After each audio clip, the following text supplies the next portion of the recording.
14 years after I ran away from home at 17 years old, my mother knocked on my hospital room door 2 days after I gave birth alone, holding a shoebox full of birthday cards addressed to me, one for every year I'd been gone, and said, "I never stopped watching over you, Piper. I just finally have something I needed you to see." I hadn't spoken to her since I was 17. I hadn't wanted to.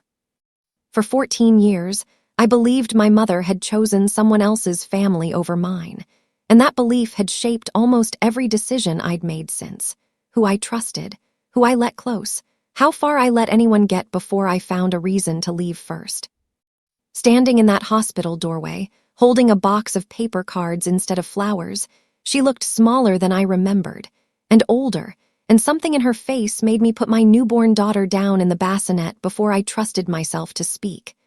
But this story doesn't start in that hospital room.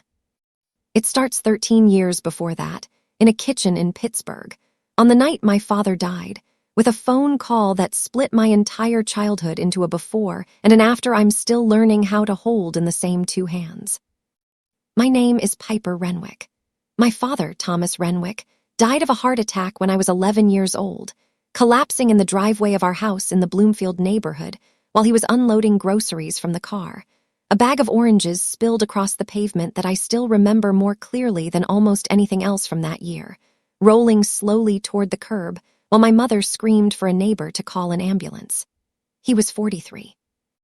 My mother, Colleen, was 39, and she went, within the space of a single autumn evening, from a woman who had never once had to imagine raising a child alone to a widow doing exactly that,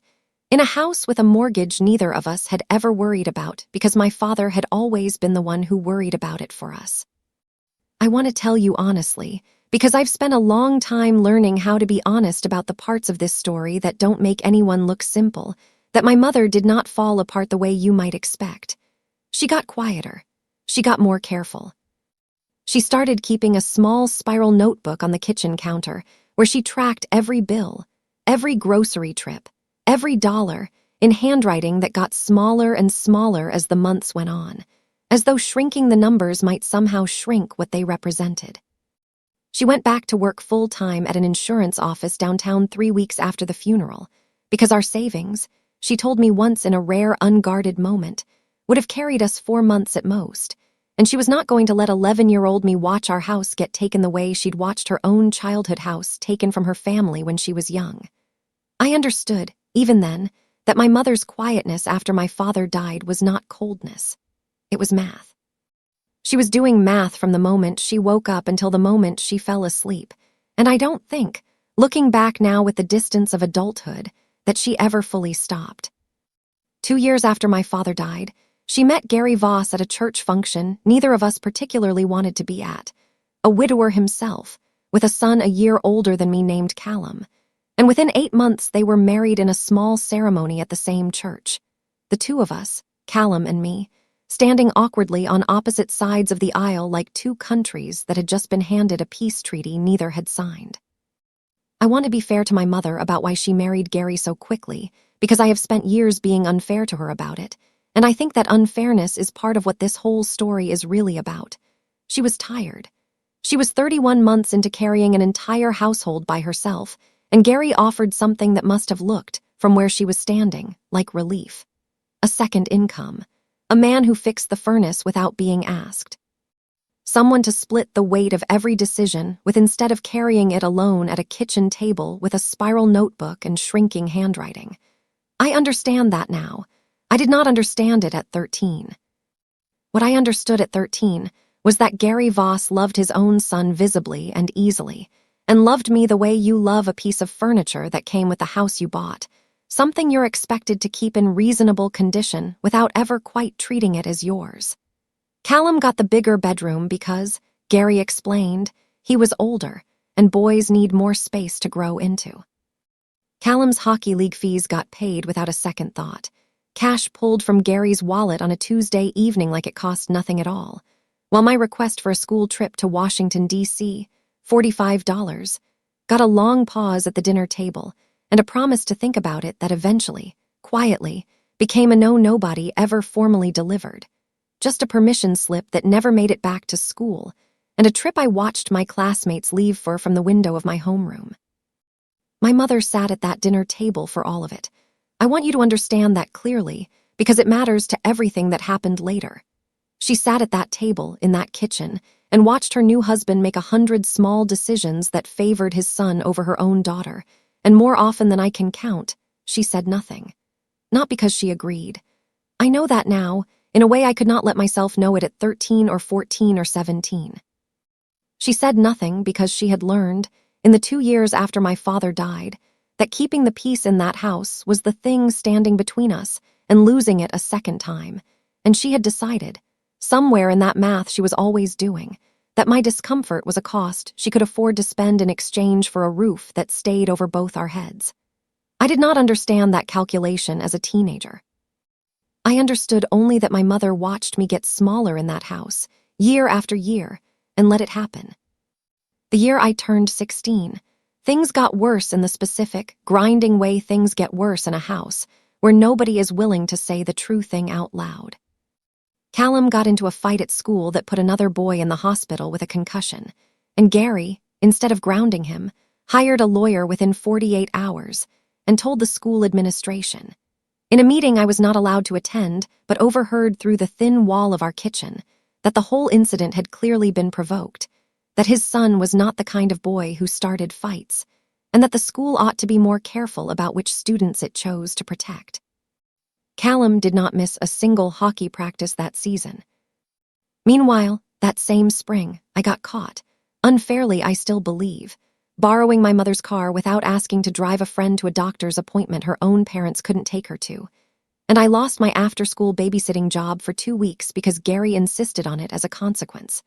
A punishment my mother did not fight, sitting at that same kitchen table with her hands folded, while Gary explained the rules of the house to a 16-year-old girl he had never once in 3 years taken the time to actually get to know. I asked her that night, alone in my room, why she never said anything, why Callum got a lawyer and I got a curfew. She stood in my doorway for a long moment, and I remember her face doing something complicated, something I mistook at 16 for indifference and was too young and too hurt to recognize as exhaustion instead. She said quietly, "It's easier this way, Piper. You'll understand when you're older." I did not understand. I understood only that my own mother had just told me, in plain words, that keeping her marriage smooth mattered more to her than keeping me from feeling like a guest in my own home. The final incident happened the September I was 17, 6 weeks into my senior year, and I still remember every detail of it with a clarity most memories from that age don't carry. My grandmother, my father's mother, had left me a small inheritance when she died 2 years earlier, $11,000, placed in a custodial account that would become fully mine the day I turned 18. A fact I had known about since I was 15 and had quietly built an entire private plan around. A plan to leave for college somewhere far from that house the moment I legally could, without needing anyone's permission or anyone's approval.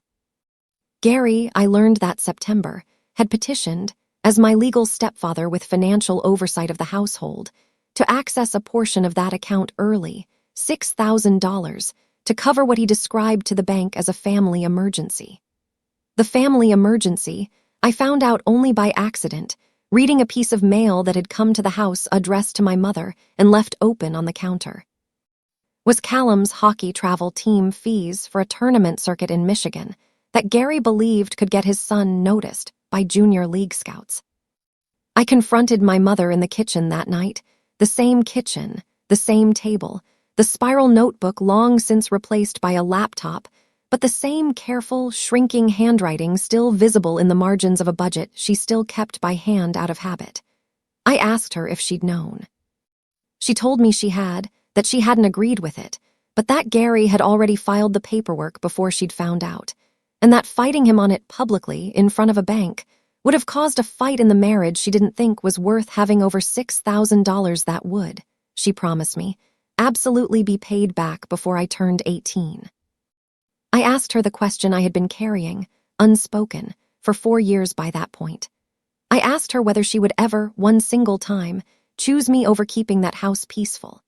She looked at me for a long moment, and I watched her decide, The way I'd watched her decide 100 smaller versions of the same thing across those 4 years. That the answer she was about to give me was going to cost something either way, and that she'd rather pay the cost with my anger than with Gary's.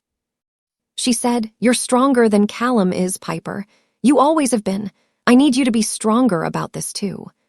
I have thought about that sentence more times in the years since than almost any other sentence anyone has ever said to me. At the time, it landed like a verdict. Now older, having done my own share of impossible math in rooms nobody else could see into, I understand it as something closer to a confession. A woman admitting, in the only language she had left, that she had been quietly asking her own daughter to carry weight she didn't have the strength left to carry herself. I packed a duffel bag 2 nights later while Gary and Callum were at a game, and my mother was working a closing shift at the insurance office that had, over the years, slowly expanded into something closer to a second full-time job.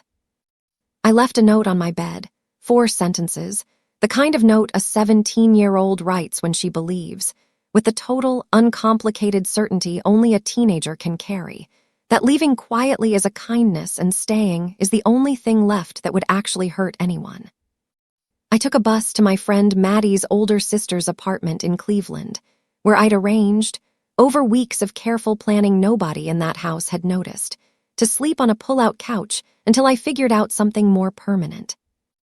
I was 17 years old, 3 months from turning 18, with $400 I'd saved from babysitting and a duffel bag of clothes. And I remember sitting on that bus somewhere outside Youngstown, watching the lights of small Ohio towns slide past the window, feeling something I can only describe now as a strange, terrified relief, the specific relief of a person who has finally stopped waiting for something that was never going to come. My mother called 41 times over the following 2 weeks. I know the number because I counted them, watching my phone light up again and again from a couch in a stranger's apartment, and I did not answer a single one. She left voicemails I deleted without listening past the first few seconds, because I could not, at 17, hear her voice without hearing every version of "It's easier this way." I'd collected across 4 years, stacked one on top of the other until they'd become the only voice I believed she actually had. She filed a missing person report, I learned much later, the day after I left, and the police did locate me within a week, because Cleveland is not far enough from Pittsburgh to disappear the way I'd imagined it would be at 17. An officer came to Maddie's sister's apartment and asked me plainly whether I wanted to go home. I told him no. He told me, because I was still a minor, that my legal options were limited, that either my mother pursued bringing me back by force, which would likely mean a group home or a court intervention neither of us wanted, or she agreed to let me stay in a supervised, verified living situation until I turned 18, which was, by then, only 10 weeks away. I found out years later, from a conversation I'm going to tell you about eventually, that my mother chose the second option not because it was easier, but because an attorney she consulted quietly, on her own, without telling Gary, advised her that forcing a 17-year-old back into a house she'd fled would very likely end with me running again. Further, faster, somewhere she'd have no way of finding me at all. And that the only version of this where she kept any thread of connection to my life was the version where she let me go on my own terms and trusted, against every instinct a mother has, that the thread itself would matter more in the long run than the fight to reel it back in immediately. I did not know any of that at 17. I knew only that my mother had signed something, some piece of paperwork Maddie's sister mentioned once in passing, agreeing to let me stay in Cleveland until I turned 18, and I read that agreement, at the time, as exactly the confirmation I'd been looking for since I was 13 years old. That when it finally came down to it, when I had finally, actually left, my mother had let me go without a fight. I turned 18 10 weeks later, alone, in a stranger's apartment, with $400 long since spent down to almost nothing, and I made a decision that night that would define the next 14 years of my life. I changed my phone number. I did not give the new one to anyone from Pittsburgh. And I told myself, with the same total, uncomplicated certainty I'd carried onto that bus outside Youngstown, that I was done being anyone's easier choice, and that whatever came next, I was going to build it entirely on my own. What I did not know, standing in that stranger's kitchen with a new phone number and an empty bank account, was that somewhere back in Pittsburgh, my mother had just started keeping a shoebox on the top shelf of her closet, and that the first thing she'd placed inside it, 2 days after I turned 18 and stopped answering entirely, was a card addressed to me in her careful, still slightly shrinking handwriting, sealed, stamped, and never mailed, because she had no address left to send it to. And because some part of her, even then, had already decided that if I was ever going to let her back into my life, it was going to have to be entirely on my terms, whenever that day finally came, and not a single day before. I want to tell you about the years between 17 and 31 honestly, because I think the version of this story that skips straight from a duffel bag on a bus to a hospital room 14 years later would leave out the part that actually matters most, which is that most of those years were not dramatic. They were just hard, in the ordinary, grinding way being young and alone and proud is hard, and I built my whole adult identity out of getting through them without asking anyone for help, because asking for help had started to feel, in my mind, like the first step toward becoming someone's easier choice all over again. I stayed in Cleveland through that first winter after I turned 18, working mornings at a diner near Maddie's sister's apartment and evenings restocking shelves at a grocery store 2 bus transfers away, sleeping 4, sometimes 5 hours a night, because the pull-out couch arrangement had an unspoken expiration date I could feel getting closer every week. I want to tell you about the first time I noticed something strange, because at the time I did not think it was strange at all. I thought it was luck, the specific, undeserved kind of luck a person is grateful for and doesn't examine too closely, because examining it might make it disappear. I was 3 weeks behind on the small amount of rent I'd agreed to pay Maddie's sister for the couch, embarrassed enough about it that I'd started avoiding her in the mornings, leaving for my diner shift before she woke up so I wouldn't have to explain again why the money wasn't there yet. On a Tuesday in February, she told me, almost offhand, buttering toast at the counter, that she'd decided to just let the last 2 months go, that she'd been thinking about it, and it wasn't worth the awkwardness between us, that I should keep whatever I'd been trying to save toward instead. I remember being so relieved I almost cried into my coffee, and I remember thanking her more times than the moment probably called for, and I remember, distinctly, a small flicker of confusion I didn't examine, because Maddie's sister worked as a dental hygienist and had never once, in the 4 months I'd been sleeping on her couch, struck me as someone who could simply absorb 2 months of unpaid rent without a second thought. I filed that flicker away the way you file away most things at 18, which is to say I didn't file it at all. I just moved forward, grateful, and let the moment become a story I told myself about the basic decency of people, rather than a question I ever thought to ask. I moved to Columbus the following spring, mostly because a coworker at the diner told me rent was cheaper there, and the job market for someone without a completed degree was slightly better. And I want to be honest that Columbus, in the years that followed, is where I actually built the version of myself I'm proudest of now. I took a job at a small bakery on the Near East Side called Whitfield's, run by a woman in her 60s named Ruth Halloran, who hired me on the spot after I mentioned, almost as an afterthought during the interview, that I used to help my grandmother bake before she died, back when I was young enough that my grandmother still let me lick the bowl. Ruth taught me everything I know about bread over the following 3 years, patient in a way almost nobody else in my life had ever been with me. And by the time I was 22, I was running the front of that bakery most mornings on my own, while Ruth handled the ovens in the back. And I had started, quietly, to believe I might actually build a real life out of the wreckage I'd walked away from at 17. It was that same year, 22 years old, that I applied for a small business development grant through a community fund I'd found taped to a bulletin board at the Columbus Metropolitan Library. A modest program, $4,000, meant to help young people in the food service industry pursue further culinary training. And I applied mostly on a whim, with an essay I wrote in one sitting at Ruth's kitchen table about wanting, someday, to open a bakery of my own. I was awarded the grant 3 weeks later, a letter arriving in the mail from an organization called the Bridgeway Community Fund, a name I had never heard before, and when I looked it up out of simple curiosity, could find almost nothing about beyond a bare-bones website and a Columbus post office box. I remember mentioning it to Ruth, half joking, that it felt like winning a small, strange lottery nobody else seemed to have heard of, and Ruth, wiping flour off her hands, told me some things in this world just work out for people who deserve it. And I believed her, the way I'd believed the version of luck I'd built around Maddie's sister's forgiveness 4 years earlier, because believing in luck was so much easier than wondering who might actually be behind it. I want to pause here and tell you what I did not know, across those years, was actually happening 200 miles away, in Pittsburgh, because I think it's the only way to make sense of everything that eventually came together in that hospital room. I did not know, at 18, that my mother had filed for divorce from Gary Voss 11 months after I ran away,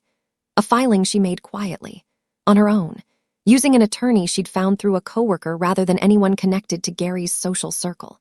citing, in the paperwork I would eventually see myself years later, irreconcilable differences that the filing described only in the barest legal language, but that I understand now, having finally had the conversation I'm about to tell you about. Amounted to a single, devastating realization she said had hit her the week after I left. That she had spent 4 years asking her own daughter to be the strong one, to absorb the smaller portion, to make the marriage easier by making herself smaller, and that the marriage had never actually needed protecting nearly as much as she had convinced herself it did.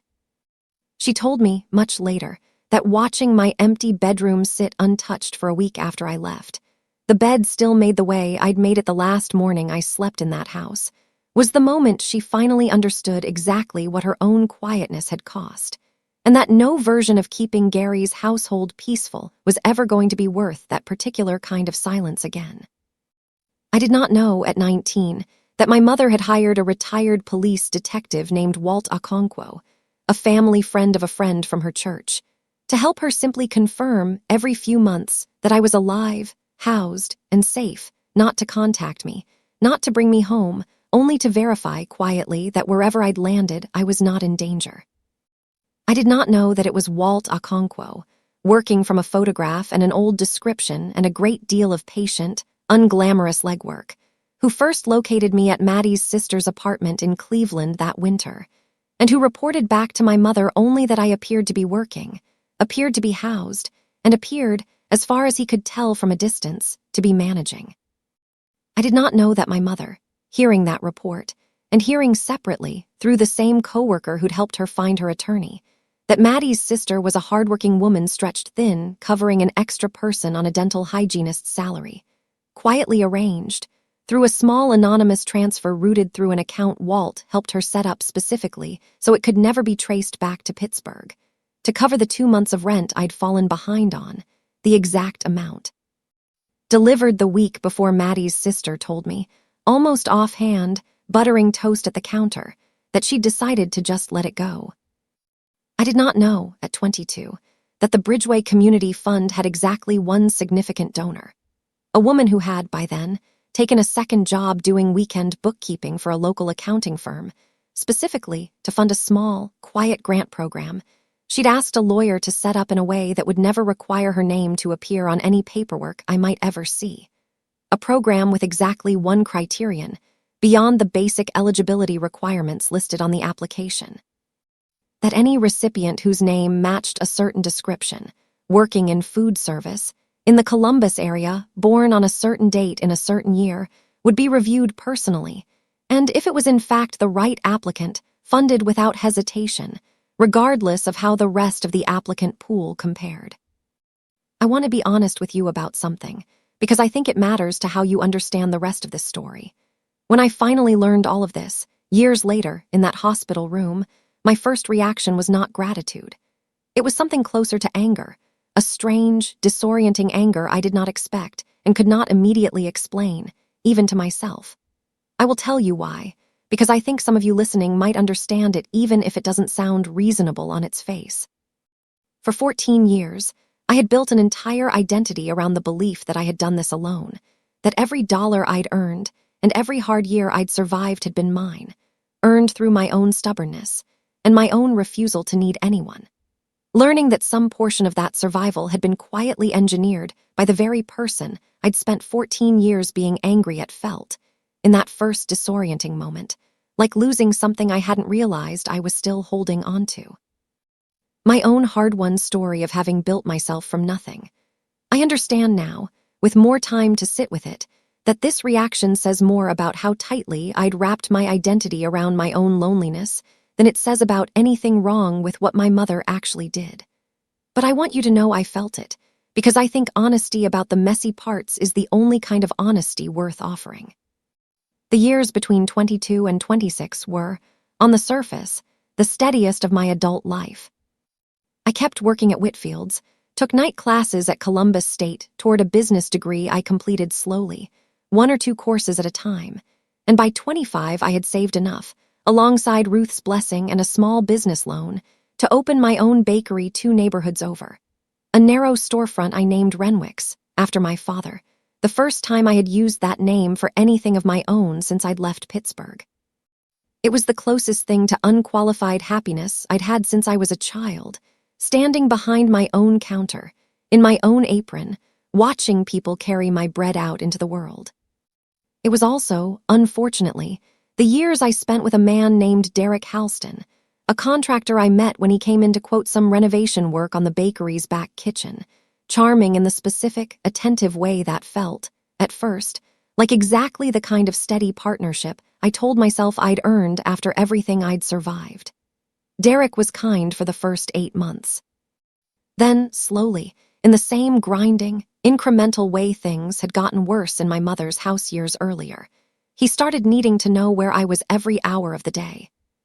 Started showing up unannounced at the bakery to check who I'd been talking to. Started, by the 2nd year, putting his hand around my wrist hard enough to leave a mark when I told him, calmly, that I didn't think we should move in together the way he wanted. I left him 3 months after that, quietly, the way I'd learned to leave things, without a scene, without telling anyone at the bakery why my hours had shifted or why I'd suddenly changed the locks.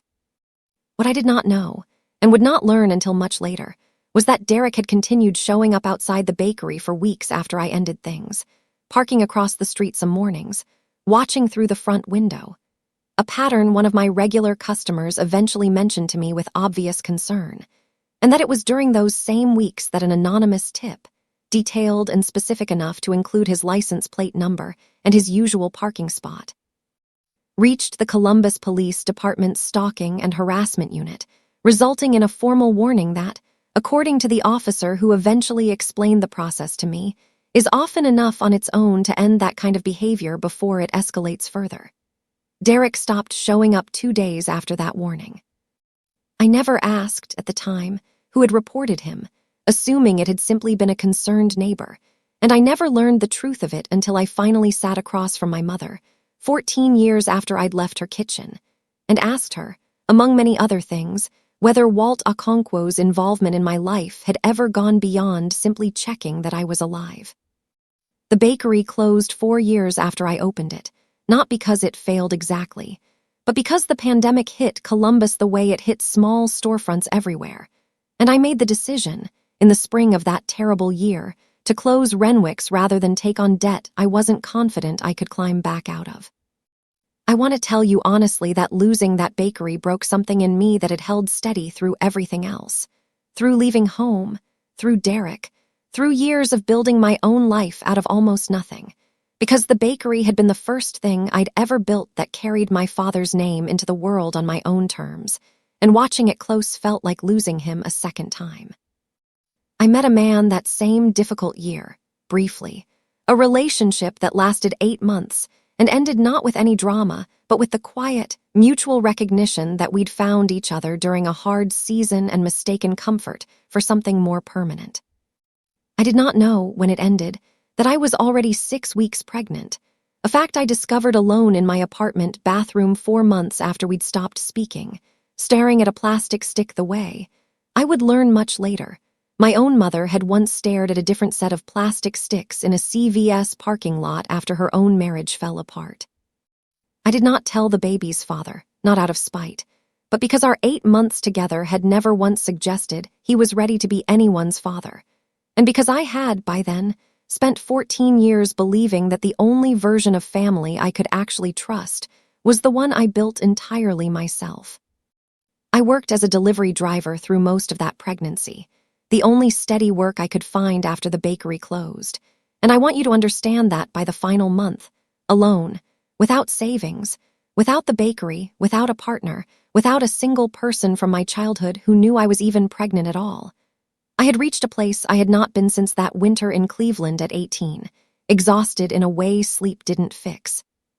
Doing the same kind of math my mother used to do at that kitchen table, except now I was the one doing it alone, at a folding table in a one-bedroom apartment, trying to figure out how $300 was supposed to stretch across a month with a baby coming in 3 weeks. I went into labor on a Tuesday evening, 6 days before my due date, and called a rideshare because I had no one else to call. And the driver, a kind older man named Samuel who talked to me gently the entire drive to keep me calm, told me as I climbed out at the hospital entrance that he hoped I had someone meeting me inside. I told him I did not, and I watched something in his face soften with a worry I did not have room to feel myself, because by then the contractions had taken up every part of my attention I had left to give. I delivered my daughter alone, 14 hours later, with a labor and delivery nurse holding my hand through the final hour because there was no one else in that room to hold it. And I named her Ruth, after the woman who had taught me to bake, because I did not have a mother of my own in that room to name her after. Or so I believed, lying in that hospital bed 2 days later, exhausted and raw and entirely unprepared for the knock that was about to come at my door.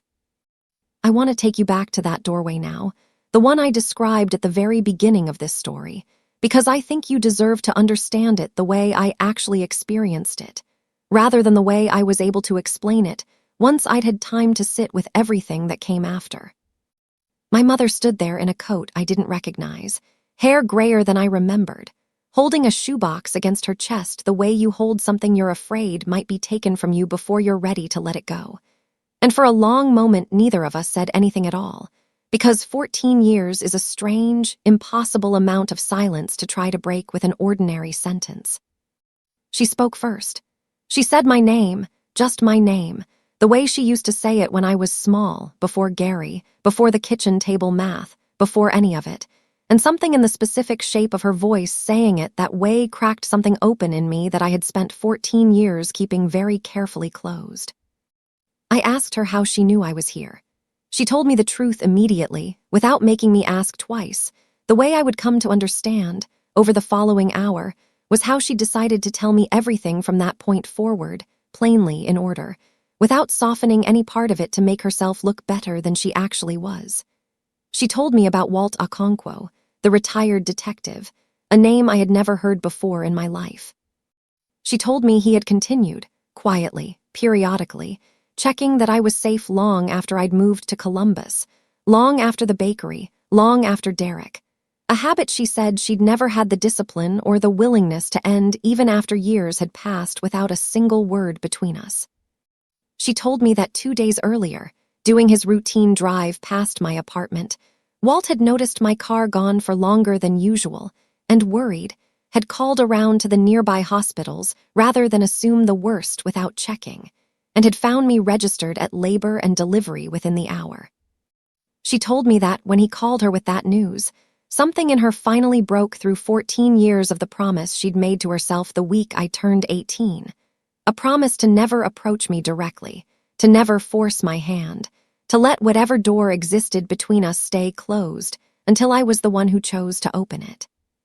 She said she'd broken that promise standing in this doorway, and that she needed me to know she'd thought about it every mile of the drive from Pittsburgh and had still not fully decided, even walking down the hallway toward my room, whether she had the right to be here at all.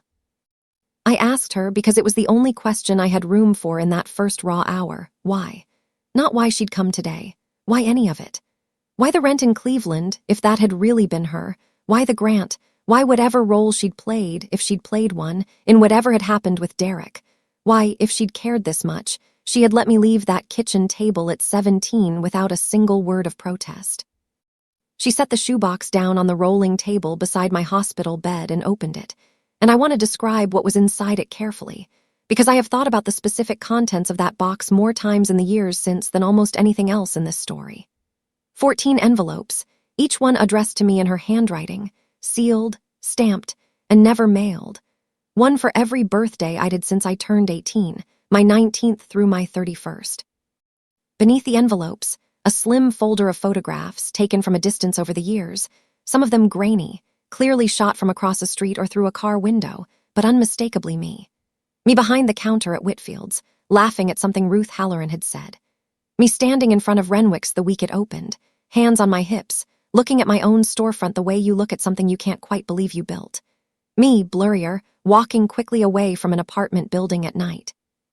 A photograph I would later understand had been taken the same week the anonymous tip about Derek reached the Columbus Police Department.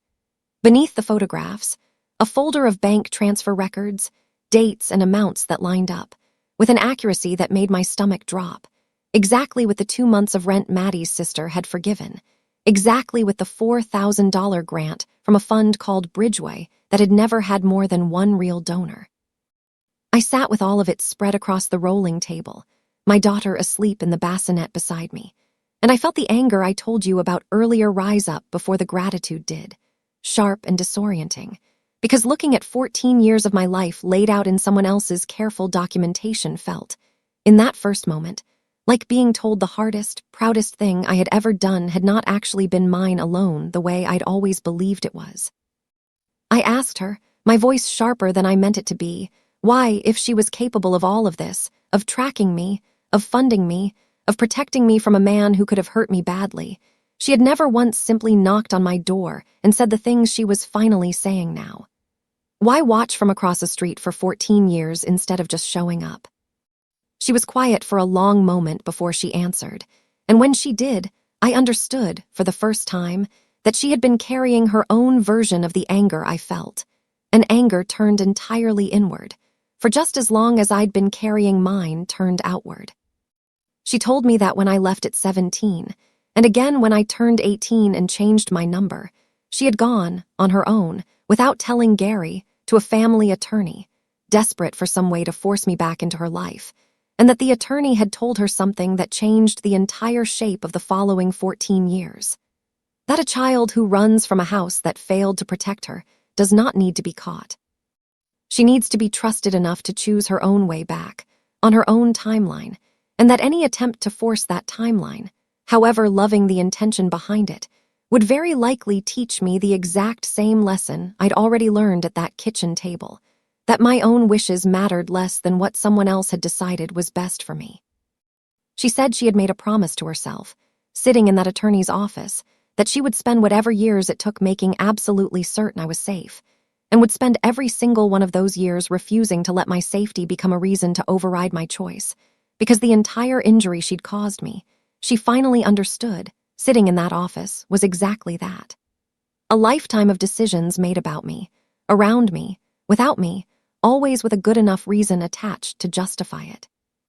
She was not going to become one more good enough reason. I asked her about the sentence that had ended everything, the one I had carried for 14 years like a stone in my chest.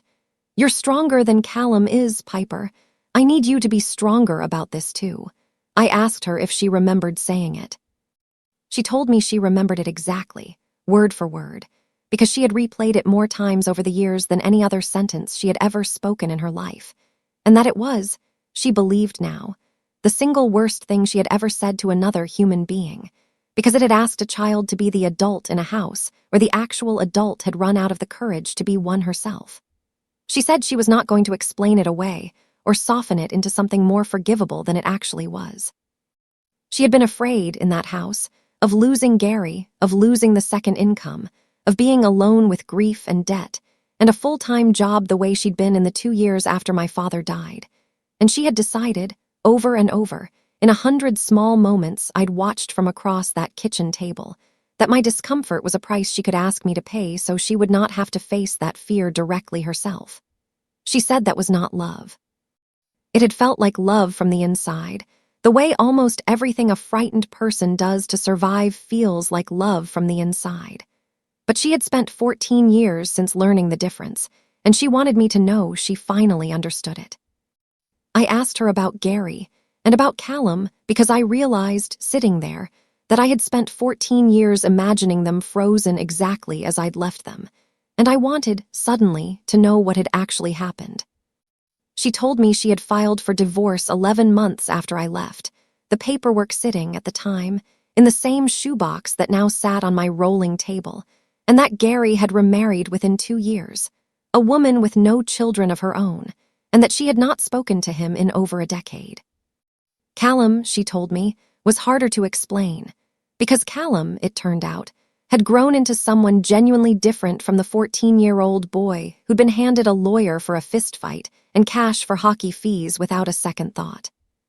He had reached out to my mother himself, years later, in his mid-20s, an unprompted phone call in which he told her, awkwardly, that he had spent a long time thinking about how unfairly the house had been run in his favor, and that he was sorry, though he understood the apology wasn't really his to give, since it wasn't him who had needed to hear it. My mother told me she had thanked him and had not pushed for more than that, because she had learned, by then, that some apologies only mean something if the person receiving them chooses, freely, to accept the invitation to hear them, and Callum owed that invitation to me, not to her, whenever, if ever, I decided I wanted it. I asked her last the question that had been sitting underneath every other question since she'd walked through the door. Why now, after everything, after 14 years of watching from a careful, documented distance, had she finally decided the promise she'd made to herself no longer applied? She looked at my daughter, asleep in the bassinet, before she answered, and I watched something in her face soften into an expression I recognized, with a jolt, as the exact expression I imagined must have been on my own face 11 years earlier, standing over my father's spilled groceries in a driveway, watching a life change shape in the space of a single evening. She said that Walt's phone call, telling her I was alone at a hospital, in labor, with no one listed as an emergency contact, had broken something in her that 14 years of careful distance had never fully managed to hold together. She said she had made a promise once to respect my choice to build my life without her. She had never made a promise to let me give birth entirely alone if there was anything in her power to prevent it, and somewhere on the drive from Pittsburgh, she had decided that if I asked her to leave the moment she arrived, she would leave immediately, without argument, and would go back to watching from a careful distance for as many more years as it took.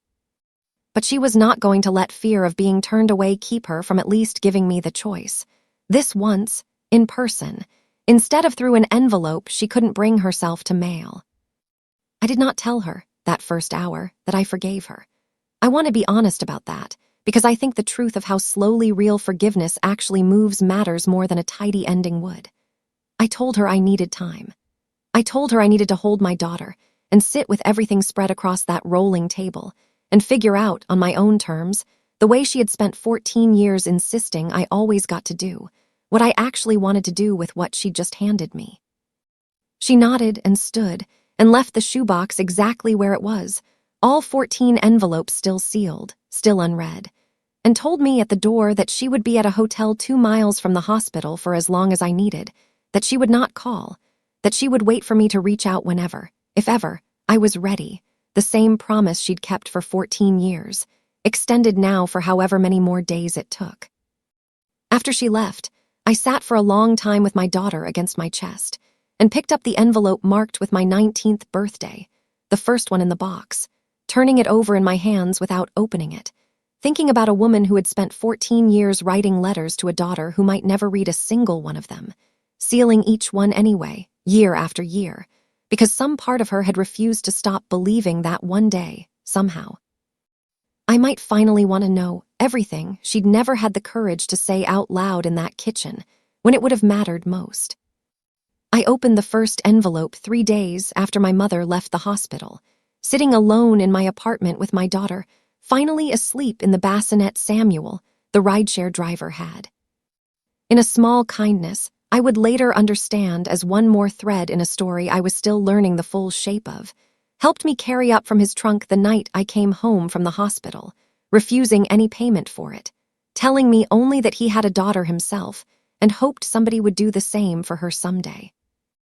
I want to tell you what that first card said, because I think it explains, more than anything I could summarize myself, exactly who my mother had become in the 14 years I hadn't been watching.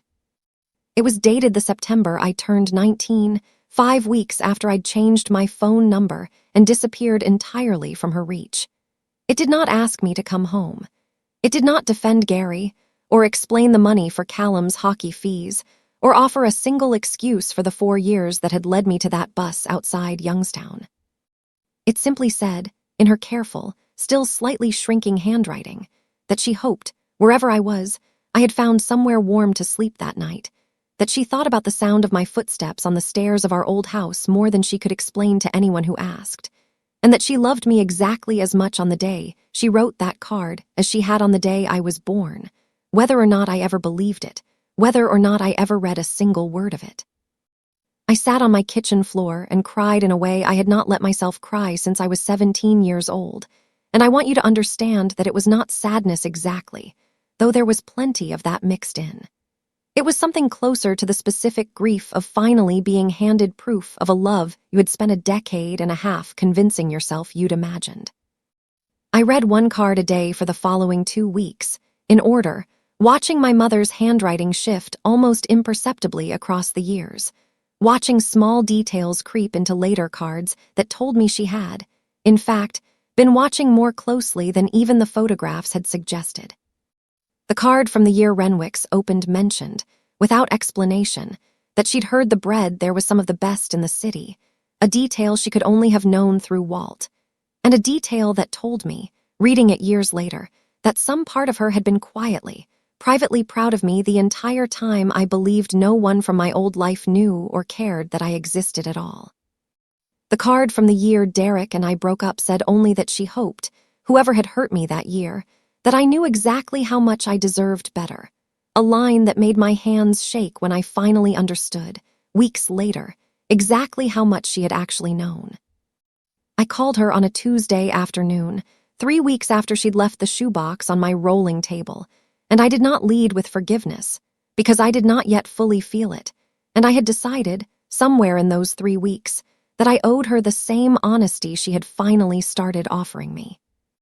I told her I was still angry, that reading 14 years of quiet devotion did not erase 14 years of silence I had spent believing myself unloved, and that some part of that anger might take a very long time to fully work through, possibly longer than either of us wanted it to take.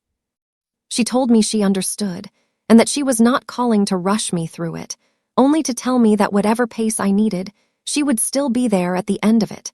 the way she had been there, quietly, at the end of every year for the past 14, waiting for a door that had finally, however cautiously, cracked open. I invited her to Columbus 6 weeks later to meet her granddaughter properly, in person, in daylight, without a shoebox between us. I want to tell you about that visit honestly, because it was not the tearful, cinematic reunion you might expect from everything that came before it. It was quieter than that, and more awkward. 2 women who had spent 14 years apart trying to relearn how to sit in the same room together, without either of us performing a version of ease neither of us actually felt yet. She held my daughter for a long time that first afternoon, rocking her gently in the same chair I nursed her in every night, and at one point, watching her, I saw her mouth moving slightly, and realized after a moment that she was singing, very quietly, the same lullaby I remembered from being very small myself, before my father died, before Gary, before any of it. A thread of continuity I had not expected to feel so completely, watching her hum it to a granddaughter she had only just met. We did not fix everything that visit, or the one after it, or the several that followed over the following year, each one a little easier than the last, each one adding some small new piece to a relationship we were both, cautiously, rebuilding from something closer to the ground up than the way it had originally been built. I asked her, on one of those visits about Walt Okonkwo, wanting finally to meet the man who had, in his own quiet way, spent 14 years making sure I was safe without my ever knowing his name, and she arranged it for the following spring, a lunch at a diner in Pittsburgh, where a soft-spoken man in his 70s shook my hand and told me, without any drama in his voice at all,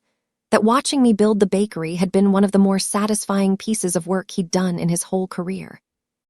Because most of the work he'd done as a detective involved finding people who didn't want to be found for reasons that ended badly.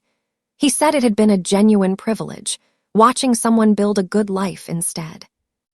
I asked my mother, on a different visit, the question I had never quite worked up the courage to ask directly in that first hospital room conversation. Whether, if Walt hadn't called her that night, if I had simply had my daughter alone and gone on, undiscovered, whether she would have ever broken her own promise and come to find me on her own. She thought about it for a long moment before she answered, and told me, honestly, that she did not know, that she had spent 14 years telling herself she was strong enough to wait forever if that was what my healing required, and that some part of her was grateful, in a complicated way she was still working through herself, that circumstances had finally taken the decision out of her hands, because she was not sure, left entirely to her own resolve. That she would ever have trusted herself to know, when the waiting had gone on long enough. Ruth is 3 years old now, the age I was when my own life still felt uncomplicated, before any of the years I've told you about in this story, and she calls my mother Grandma Colleen in the easy, uncomplicated way small children love the people who show up consistently in their lives, without any of the history the rest of us carry into a room with us.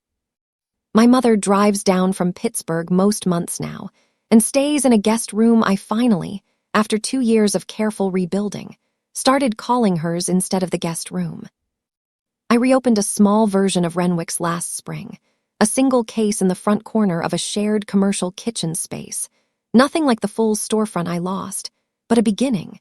And my mother was there the first morning, standing at the counter, buying the first loaf of bread I sold that day, the same way, I imagine now, she must have imagined standing at a counter years earlier in a version of my life she was never invited to be part of. I still have all 14 envelopes open now, kept in the same shoebox, on the top shelf of my own closet. And I have started, this past year, a new stack beside them, cards I write to Ruth every year on her birthday, not because I ever intend to keep them from her the way my mother once had to keep hers from me, but because I have learned, from the woman who wrote 14 years of unread love into sealed envelopes rather than force her way back into a life she wasn't invited into, that some of the deepest kinds of love are the ones patient enough to wait exactly as long as they need to, asking nothing in return except the chance, someday, to finally be seen. If you've ever spent years believing you built your whole life alone, only to find out someone had been quietly making sure you never had to build it entirely without them, I hope this story reminds you that love doesn't always announce itself loudly.